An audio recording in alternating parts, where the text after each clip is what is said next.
성경을 펼쳐보시면은 구약 성경에 한 1310페이지 정도 되면은 이 스가랴가 거의 나옵니다. 성경마다 장수가 좀 다르기 때문에 한 1310페이지 정도. 그 보면 뭐 길진 않아요. 근데 이 스가랴라는 이분의 이 행적을 하나님과의 관계를 쭉 따라가 보면요. 뭔가 동과 서, 남과 북에 서로 연결된 역사의 고리가 좀 엮여지고, 이렇게 하나님께서 이 민족을 사랑하시고 나아가 온 인류를 사랑하시는구나 알 수가 있을 겁니다. 스가랴라고 하는 이름은 흔한 이름입니다. 보니까 우리나라로 보면 뭐 철수야 영희 하듯이 그 스가랴 이름은 하나님이 너를 기억하신다 뭐 이런 뜻이니까 이름 의미가 아주 좋습니다. 그러니까 성경 전체를 쭉 보면은요, 이 스가랴라고 하는 이름을 가진 사람이 거의 한 30명 가까이 나옵니다. 많은 사람들이 스가랴를 자기 이름으로 씁니다. 이제 그러니까 참 보편적이어도 흔한 이름이면서 귀한 이름이죠. 이분은요, 아마 젊어서 청년 때에 아마 부름받은 것 같아요. 제가 볼 때는요, 뭐, 나이는 정확히 안 나옵니다만은, 그것도 오랫동안 사역 안 해서 2년 동안, 2년 1개월 정도, 이제 보니까 반짝 하나님 앞에 쓰임받고, 그 역사를 감당했어요. 아시다시피 선지자는 딴 거 없습니다. 하나님으로부터 메시지를 받고, 하나님께 명령을 받고, 그것을 백성들에게 전해주고, 또 경고하고, 심판의 말씀을 전하고 위로와 격려의 말씀을 전하고 다양한 하나님의 메신저니까 이 선지자는 참 귀한 직책이면서도 때로는요 힘든 직책이에요. 어떤 분들은 이스라엘 백성의 죄를 깨닫기 위해서 베옷을 입고 바닷가에 가가지고 해변가에 들어누워가지고 3년 그 3년 있으면 다 썩어잖아요. 또 이쪽으로 누워 3년 백성들에게 너희가 이렇게 썩었다는 것을 보여주기 위해서 이 선지자는요 무려 6년을 해변가에 들어 누워 있어야 되는 그런 직책도 감당해내는 게 선지자입니다. 참 영광스럽기도 하지만은요 개인적으로 얼마나 외롭고 고통스럽고 힘든 게 많은지 몰라.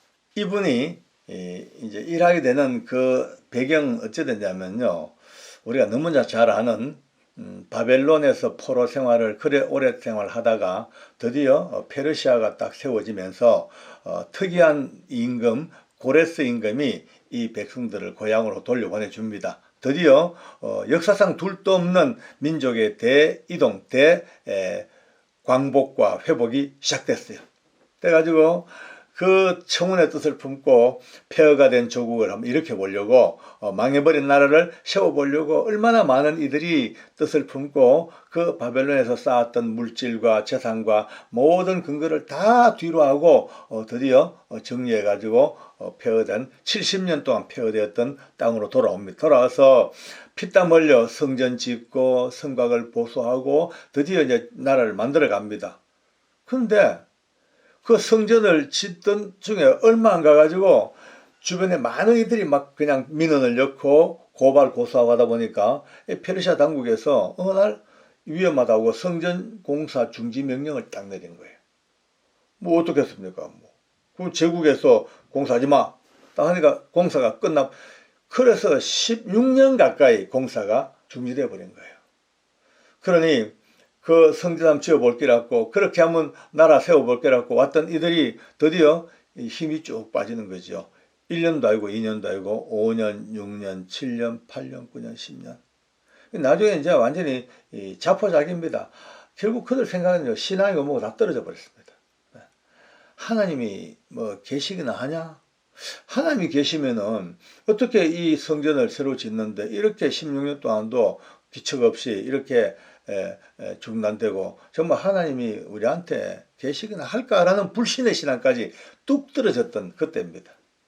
그런데 이런 시대 속에 하나님은 잠자는 게 아니고요, 일하고 역사를 움직이고 계셨더라고요. 그 당시에 이제 드디어 이 바벨론이 무너진 그 이후에 세워진 페르시아, 그 페르시아의 초대 임금 고레스, 그 다음 아들 임금 이리 오다가 갑자기 막 그냥 역사가 소용돌이 치면서 왕이 죽어버렸어요. 죽고 후사가 없어.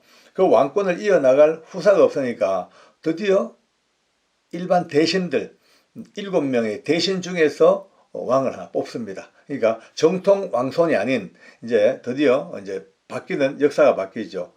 그래서 왕이 된 사람이 다리오라는 사람이 왕이 됐습니다. 성경에 또 다리오가 또 자주 나옵니다. 여기에도 다리오, 저기에도 다리오, 바벨론에도 다리오 참 괜찮은가 봐요. 다리오. 근데 이 다리우스 임금이 왕이 됐어.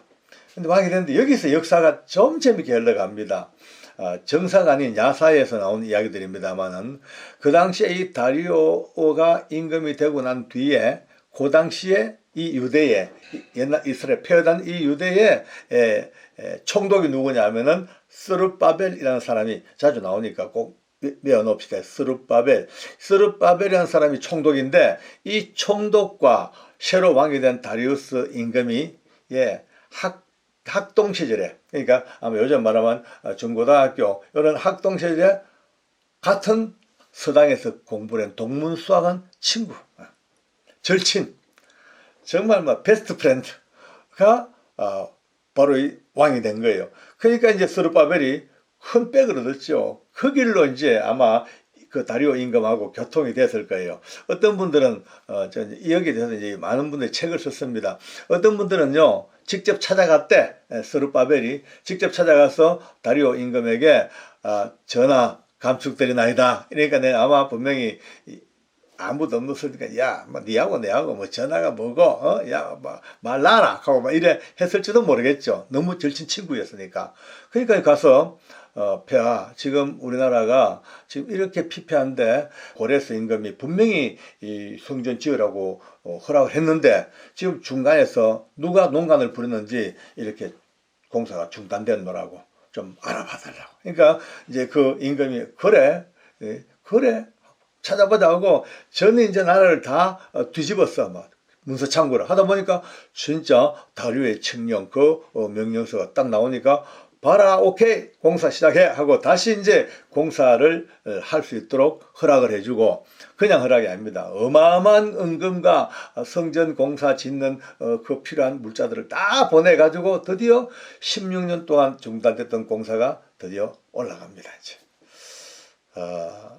또 어떤 분들은 직접 찾아가지 아니하고 편지로서 보냈다는 분도 계시고 어떤데 어쨌든 많은 학자들, 많은 목사님들 이야기를 종합해 보면요, 다리우스 임금과 이 스룹바벨이 절친형은 틀림없어. 그래서 이제 그 아마 연줄로 드디어 성전이 요 배경 속에서 오늘 이 스가랴가 드디어 하나님으로부터 부름을 받습니다. 하나님께서 이 백성들을 향한 하나님의 뜻, 하나님의 계획을 말씀합니다. 대전제가 너희가 내게 돌아와라. 돌아와라. 너희 조상들부터 지었던 죄가 얼마나 크냐만 이제 새롭게 다시 말하는데 너희가 내게로 돌아오라. 그리하면 나도 너에게 돌아가겠다. 이게 오늘 하나님께서 스가랴 선지자에게 온 땅을 향하여, 온 우주를 향하여, 여러분과 저를 향하여, 오고는 모든 세대를 향하여 부르시는 하나님의 첫 번째 메시지가 내게로 돌아와라. 그러면 나도 너에게 돌아가겠다. 참 너무나 위로의 말씀입니다.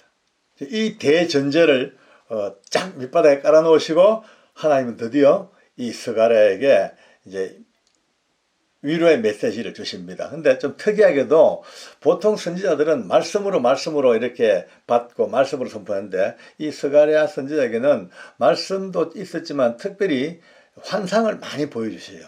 환상을. 요즘 말하면 동영상 교육을 많이 시켜줍니다. 동영상으로. 첫 번째 동영상이 쫙 펼쳐집니다. 화석류 나무 꼴짜기 사이에 붉은 말 탄 사람이 딱 하나 서 있습니다. 말을 타고. 화석류라는 나무는 성경에 이제 스가랴에서 나옵니다만은 이게 석류나무가 아니더라고요. 알고 보니까 일종의 이제 침엽수 아니면은 사철나무 비슷한 상록수 그런 나무 종류인데 이 나무는 특이하게도 말이죠. 아무리 말라 죽어도 물에만 조으면 또 산대요. 그러니까 영생과 불멸의 어떤 상징일 수도 있고 또 이 나무는 특별한 것이 향기가 나는데 나뭇가지가 나무잎이 딱 베이고 나뭇잎에 상처를 입으면 그때부터 냄새가 향기가 너무 좋다는 거예요.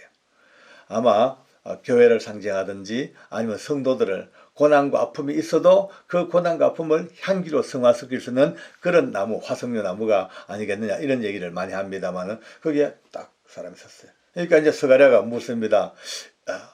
보니까 누구십니까? 묻는데 바로 뒤에 또 자색말과 또 홍색말을 탄 또 두 사람이 딱 서 있어요. 세 사람이 서 있는데요. 그러니까 이야기가 뭐냐면은 우리는 여호와 하나님께서 이 땅을 두루두루 순찰하라고 보낸 순찰자들이다. 순찰자들이다. 그러면서 이 땅이 평온하고 정원하니, 근데 그 중에 여호와의 천사가 하나님께 묻습니다. 하나님, 언제까지 이렇게 이 백성들을 돌아보지 아니하십니까? 언제까지 이렇게 황폐한 가운데 살아야 합니까? 라고 이제 그렇게 하나님께 간구하는 기도를 드립니다. 그때 너무나 귀한 말씀이 여호와께서 선하신 말씀, 위로하시는 말씀으로 우리에게 대답하신다. 머리에 담아 놓으십시오. 우리가 기도할 때마다 하나님은 선하신 말씀, 위로하시는 말씀으로 우리에게 대답하신다. 야, 이게 진짜 너무나 멋있는, 뭐 가슴만, 말만 들어도 가슴이 우르르르 그냥 젖어드는 은혜가 벌써 젖어듭니다. 그러면서 이제 다시 동영상이 쫙 펼쳐져요. 예루살렘을 사이에 두고 큰 뿔 4개가 꽉 서 있습니다. 어마어마한 뿔입니다. 이 뿔은 상징 자체가 힘이고 권세지요. 아마도 지금까지 이 예루살렘과 유다를 핍박했던 그 강대국들을 아마 표시하는 게 아닐까. 예, 북으로는 아수르, 남쪽으로는 애굽, 동쪽으로는 바벨론과 페르시아, 서쪽으로는 블레셋, 이런 어마어마한 강국들이 끊임없이 이 하나님의 나라 유대를 끊임없이 공격했던 이 엄청난 뿔들, 고난과 고통의 그 뿔들. 근데 그걸 보고 와, 뿔 무섭다. 요즘 말하면요, 와, 겁난다, 어마어마하다 하는데 갑자기 하나님께서 스가랴에게 환상을 보여줍니다. 대장장이가 손에 칼과 톱을 들고 쫙 나타납니다. 나타나니 그 거대한 뿔들이 떨며 두려움으로 흩어지기 시작합니다. 대장장이는요, 뿔이 아무리 지가 세도 딱 잡고 쓱싹 다 끊어져 버리죠. 뭐 망치로 빵빵빵 하면 그 전공이, 대장장이 전공이 뿔이나 쇠라 끊는 게 전공인데, 그 대장장이가 딱 나타나는 순간 그 뿔들이 흩어져 사라졌다. 이게 환상으로 쫙 보이는 거예요. 여러분, 우리가 오늘 첫 시간입니다. 지금까지 우리를 억압하고 여러분과 저를 겁나게 하고 우리가 고통받았던 많은 문제들이 있을 거예요. 그죠? 뭐 금전의 문제, 인간관계의 문제, 뭐 복잡한 법의 문제, 얼마나 많은 것들이 쫙쫙 뿔들이 떠도 오늘 우리가 하나님께서 우리에게 보여주시는 화석류 사이에 선 그 홍말 정자마, 또 홍말을 탄 그 순찰자들, 그를 통하여 주시는 메시지, 하나님의 은혜, 그 은혜가 오늘 우리에게 주어지는 순간 하나님께서 우리에게 해결자, 대장장이 같은 천군 천사를 딱 보내시는 순간 우리를 억압했던 그 많은 뿔들이 흩어지는 그 역사가 오늘 스가랴서 1장을 통하여 우리에게 주는 오프닝, 드디어 서곡이 열렸습니다. 이어지는 시간들, 더 놀라운 환상들과 더 놀라운 동영상을 바라보면서 하나님이 오늘 우리 시대까지 관통하여 역사하시는 은혜가 뭔가를 계속 알아가는 시간, 이어지는 시간으로 우리가 이어가겠습니다. 감사합니다. 기도하겠습니다. 하나님 고맙습니다. 참으로 지금부터 2500년 전 그 머나먼 시대 속에 역사하셨던 하나님의 은혜, 스가랴 선지자를 통하여 하나님 이루시고자 하던 하나님의 뜻, 그 놀라운 계획, 열방을 향한 주의 뜻, 이 모든 것들이 시간도 공간도 훌쩍 뛰어넘어 오늘 이 시대에 우리에게도 동일하게 말씀하시는 주의 말씀을 가슴에 받고 너무나 감사합니다. 너는 내게로 돌아오라, 그러면 내가 내게로 돌아가리라. 이 놀라운 위대한 말씀, 선한 말씀, 위로의 말씀으로 주시는 그 은혜의 말씀, 뿔들을 흩으시는 하나님의 능력과 권세가 우리에게 주심을 너무나 감사하는 이 역사가 이제 다시 한번 우리 속에 주어진 감사합니다. 계속하여 이어지는 스가랴의 말씀을 통하여 우리가 더욱더 주님을 신뢰하고 가까이 다가가는 복된 역사 있게 하여 주시옵소서. 예수님의 이름으로 기도드리옵나이다. 아멘.